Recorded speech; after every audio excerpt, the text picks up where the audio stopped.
আইয়ালাইছি প্রিয় দর্শক, ইতিহাস কালের সাক্ষী হইয়া দাঁড়ায় থাকে। আজকে আপনারা মাঝে এমন এক ইতিহাস কইতে পারছি যে ইতিহাসটা আপনারা ইচ্ছা করলো বই পুস্তকে আসলে গাড়াগাড়ি করে খোঁজাখুঁজি করে পাইতেন না।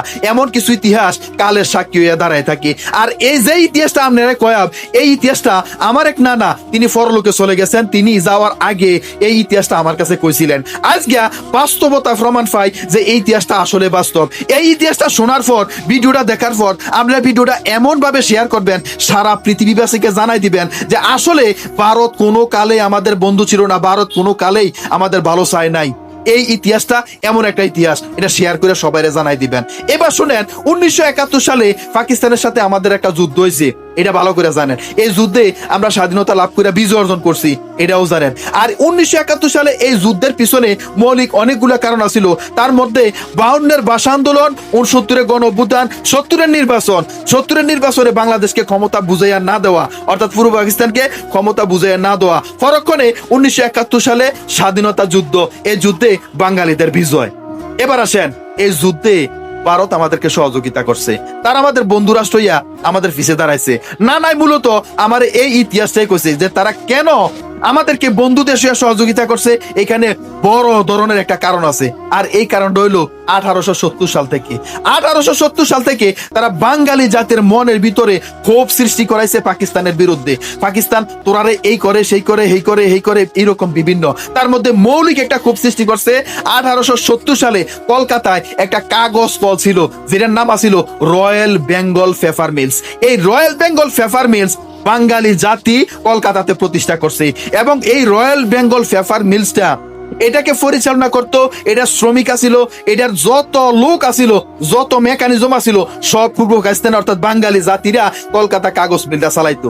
71-এর যুদ্ধের আগে, 47-এর দেশভাগের আগে এইটার যত কাগজ আছে তৎকালীন ভারতীয় উপমহাদেশের আদলে এই কাগজগুলোকে বিলি হইতো পুরা উপমহাদেশে। এই কাগজ সরাসরি যাইতো বিভিন্ন স্কুল কলেজ প্রতিষ্ঠানে, কাগজগুলো চলে যেত।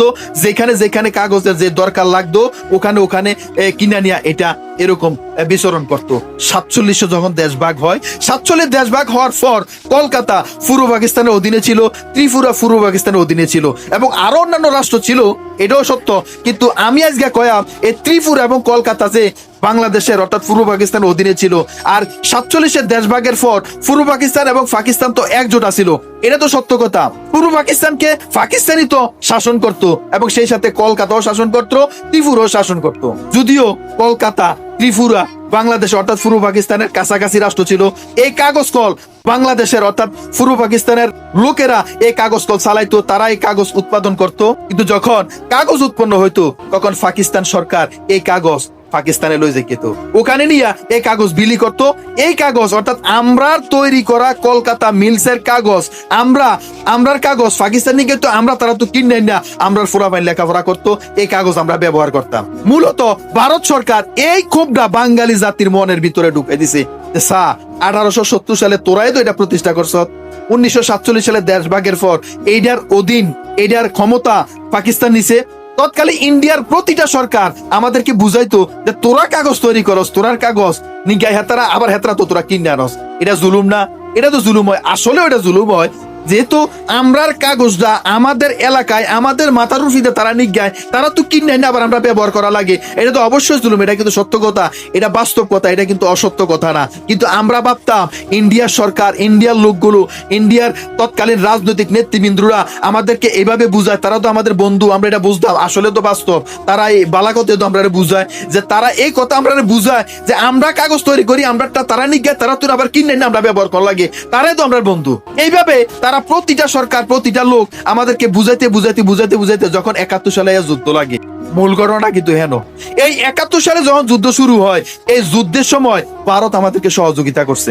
পাকিস্তানের বিরুদ্ধে আমরা এবং ভারত মিলে যুদ্ধ করছি, এটাও সত্য। ভারত সহযোগিতা করার আদলে যুদ্ধে যখন আমরা স্বাধীনতা লাভ করলাম, ওমা স্বাধীনতার পরে দেখ আমরা কাগজ মিল আমরা টয়ে পাই না, তারা নিকেছে।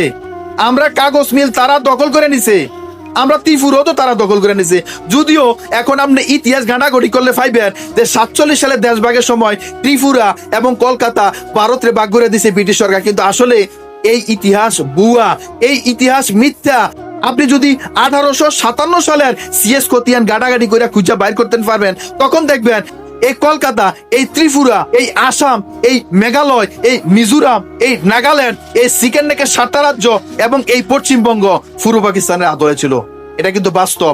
আপনি আগের সিএস খতিয়ান যদি খোঁজাখুঁজি করেন, বাস্তবে কিন্তু এটাই পাবেন। কিন্তু 71-এ যুদ্ধের সময় আমরা স্বাধীনতা লাভ করে তো আমরা আনন্দের মধ্যে মেতে রইলাম, কিন্তু হিন্দিয়া তার আমরা কাগজ কল দখল করে নিয়ে গেছে। আমাদের বাঙালিদের 1870 সালে কলকাতার রয়্যাল বেঙ্গল পেপার মিলস আমাদের বাঙালি জাতি এটা তৈরি করছে, এটা সৃষ্টি করছে, এটা প্রতিষ্ঠা করছে। কিন্তু আমাদের প্রতিষ্ঠা করা, আমাদের শ্রমিকরা এটাকে গঠন করে তোলা, আমাদের শ্রমিকগুলিও যখন এটাকে গঠন করে তুললো এবং এটাকে মেকানিজম করে প্রতিষ্ঠিত করলো, তারা 71-এর যুদ্ধের সময় এটা দখল করে নিয়ে গেছে। তারা ত্রিপুরা দখল করে নিয়ে গেছে। কলকাতা এখন তাদের হয়ে গেছে, কলকাতা কাগজ মিলও এখন তাদের হয়ে গেছে। মৌলিক ঘটনা হয়েছে এইটা। আমার এক নানায় এই ইতিহাস আমার কাছে কইয়া গেছে, কিন্তু এটা আপনি আবার বই পুস্তকে গাটাগাটি করলে পাইতেন না, কারণ সঠিক ইতিহাস নাই, নাই সঠিক ইতিহাস, বাস্তব ইতিহাস। এই যে আমার শোনা কথাটা, এটা কি সত্য না মিথ্যা আপনি কেমনে বুঝবেন? কারণ সঠিক ইতিহাস তো পড়ার মতো নাই।